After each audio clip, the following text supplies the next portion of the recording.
very good team. Detroit right now is clearly the best team in the NFC.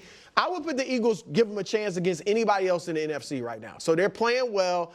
Saquon has been spectacular. He has had the McCaffrey-like impact on the team. Yeah, you called that a long time ago. That one you did call. And he's opened up, as you figure, the run game has opened things up for Hurts. Now they're a run-first team, and Hurts looks great. It's a bounce-back year for Hurts.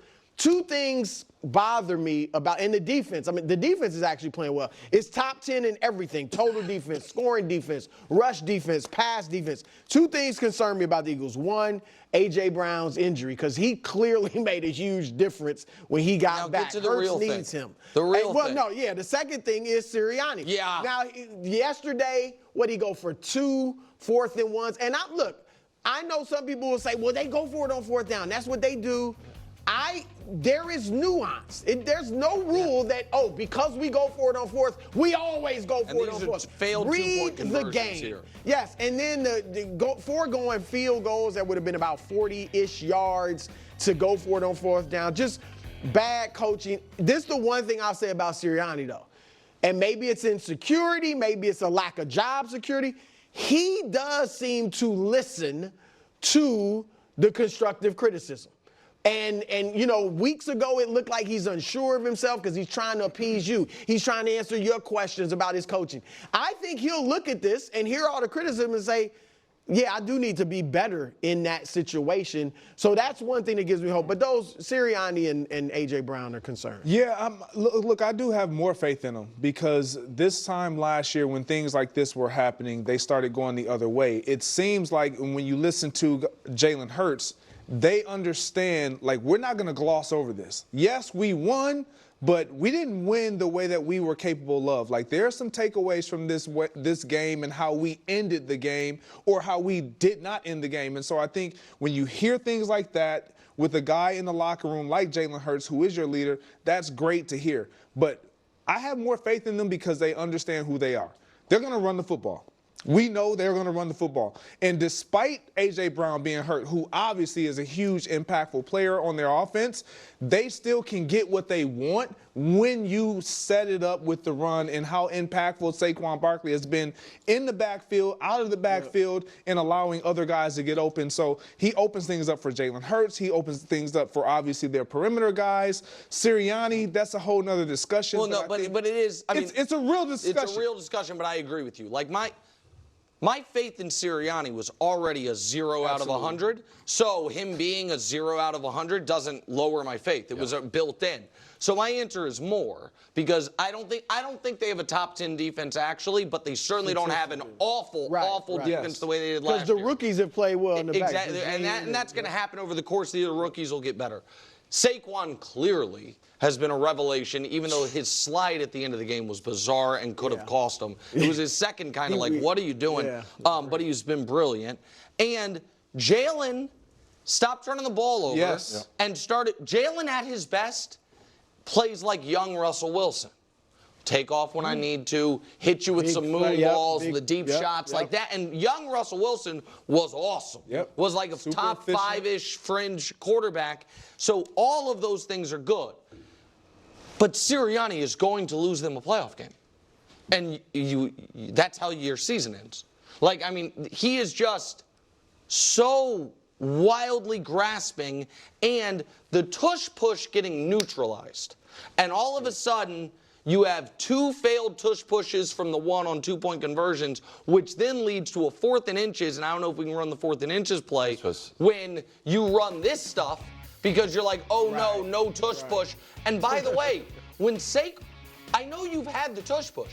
You are also just allowed to hand the ball off to Saquon Barkley. Like, I don't even mind, Brew, them going for it on 4th. And I think the worst 4th down decision of the day was when they didn't go for it.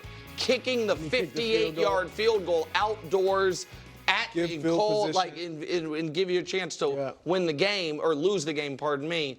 But so a little more because of Jalen and the defense, and I had no faith in Sirianni. Did I leave you enough time for what you want to do? I don't want to do it. Play the animation. Let him do it. Let him have his fun. Let him have his fun. He didn't Let him have his fun. My goodness. I was getting my Mac Jones gifts ready to go, but then he came alive a little bit.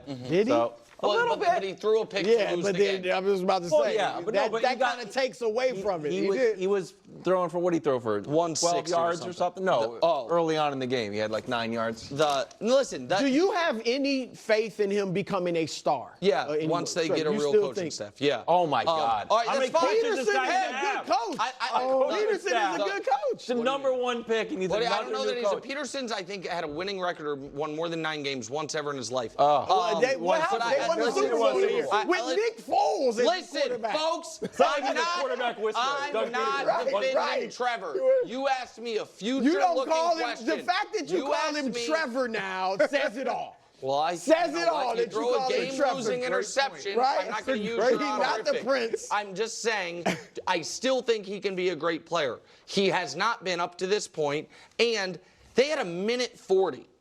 Ball on the 13, and time was on their side at that point. That's where I blame the coaching staff. You know what you're supposed to do in that spot? Run the ball. Make Philly use a timeout. Like, you don't even want to score a touchdown on the first play, because then Philly gets the ball back with a minute and a half left. Instead, they call a pass play, and then Trevor forces it to the third-string running back. Bad coaching, bad quarterbacking on that. Caleb, another dud of a game, ended up limping off the field. Chicago now squarely at 500. Posts back-to-back games without a touchdown. Here he is post-game. I landed wrong and just kind of tweaked it. And in the last play, the dude grabbed my ankle and gator rolled and tried to get off of it because when you stay on it, that's when bad stuff starts to happen. Do you sense you're okay? Yeah, I'm okay. Yep. Do you feel like maybe you shouldn't have been in the game at that point? It's not my decision.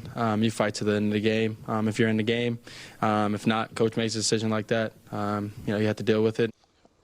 Okay, your reaction to everything. All right, so listen, let me say on the front end, Caleb last couple weeks has played worse than he did the previous few weeks. You would like the progression to be like this. Instead it was this, then this, and now it's like, that. I'm trying to get it on camera. That part's not good.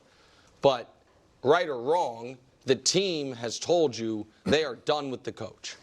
I don't know there are 2 instances from yesterday that happened in the first half of that game where it's like, oh, the team's out. So one is everyone saw, which was you just lost a game because of end-of-half, end-of-game execution. Mm-hmm. So let's give up, according to Barnwell, the longest end-of-half run in NFL history. Just the regular give-up draw play touchdown when it was still a ball game. But then, Greg, there was also this. 4 minutes into the game, Caleb's running around, offensive line can't protect him, Caleb's trying to make magic. Watch DJ Moore. We'll spot shadow him. Now, maybe DJ thinks the play's ending. Watch him. This play goes on for a while, by the way. DJ's not even watching. Wow. DJ just goes He's going to the bench. He just goes and sits down. So, I know that was second down, by the way, and I think DJ got, kind of tweaked something on the play. But you can't do that. Yeah. That's a team that's out on the staff. Oh, well, you can see, yeah. Yeah, but you can't do that. So, that's the staff's fault? I don't know how whose fault is it?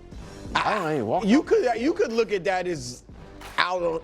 I know he's not totally out on the quarterback, but how can that be out on? What did Caleb do wrong? Here's what I'll say: Caleb right now isn't that good. Now I think he's shown enough to believe he will be a good player in the future. Yes. Right now he's not that good. That's fair.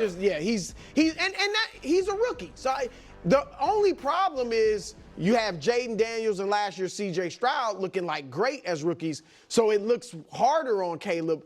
But he's playing like a regular rookie, even one that's going to be really good. So he's up and down.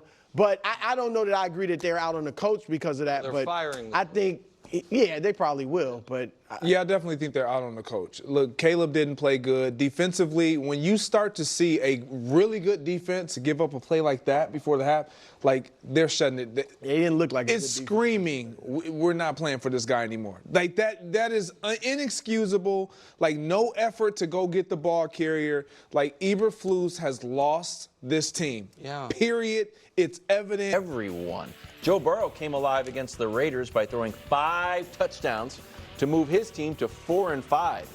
After the game, the Raiders fired 3 coaches, and Joe Burrow stayed locked in. Talked about striving for perfection. That's what I like to see from one of the best quarterbacks in the NFL. Is this version of the Bengals real contenders? KW? I had them as my upset alert. KW, you had the Raiders as your upset. Yeah, they the Raiders beating the Bengals. Yeah. So, by my count, you owe Joe Burrow, Yeah. the Cincinnati Bengals, the city of Cincinnati, and I'll throw the entire state of Ohio an apology. For what? Because you, in a very, I'll be honest, smug and patronizing way, all last week were like, oh, I must be a Neanderthal because I don't think the Bengals are a real threat. And said, mocked Joe Burrow, mocked the Bengals, and mocked the media's obsession with one of the best players and offenses in the league. I made a horrible mistake on Friday for my upset alert. And it's because you always do like, what is this? It's